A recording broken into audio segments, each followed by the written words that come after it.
तो केम छो मारा तोड़फोड़ियंस बधा मजामा। आज का हमारा प्लान कुछ ऐसा है कि यहाँ पे मेरे पास है एकदम से यूनिक पटाखा, जो कि है ये अजंता फायरवर्क्स का। ये है कुछ क्रेजी व्हील्स, जो कि ये है एक डिब्बे जैसे शेप में है। पूरा मुझे 300 का मिला है। इसमें कुछ 9 शॉट्स है, 3-in-1 स्काई चक्कर है, मतलब कि इसमें इस टाइप के 9 शॉट्स है और एक शॉट्स में से 3 चक्कर ऊपर जाके निकलेगी, ऐसा मुझे इसी इंस्ट्रक्शन से पता चल रहा है। अभी देखते हैं कि इसे टेस्ट करते हैं कि ये किस तरह से वर्क करता है। तो अभी इसे टेस्ट करते हैं और देखते हैं कि ये किस तरह से वर्क करता है। तो चलिए इसे फोड़ते हैं।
तो यार देखा आपने किस तरह से हमारा जो बड़ा स्काई शॉट था उसने ऊपर जाके धड़ाधड़ करके बहुत सारी चक्री एक साथ ही जला दी। अराउंड इसमें 9 शॉट हुए तो 27 जितनी ऊपर जाके चक्री हुई थी।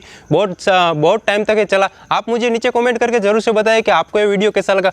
मुझे बहुत ही बढ़िया लगा। आप मुझे नीचे अपनी राय जरूर से शेयर कीजिए, क्या ये 300 रुपये वर्थ है या नहीं। और अच्छा लगा हो तो एक लाइक जरूर से कर दीजिएगा और ऐसे ही मजेदार वीडियो देखने के लिए चैनल को सब्सक्राइब जरूर कर लीजिएगा। चलिए मिलते हैं एक नई वीडियो में, तब तक के लिए गुड बाय।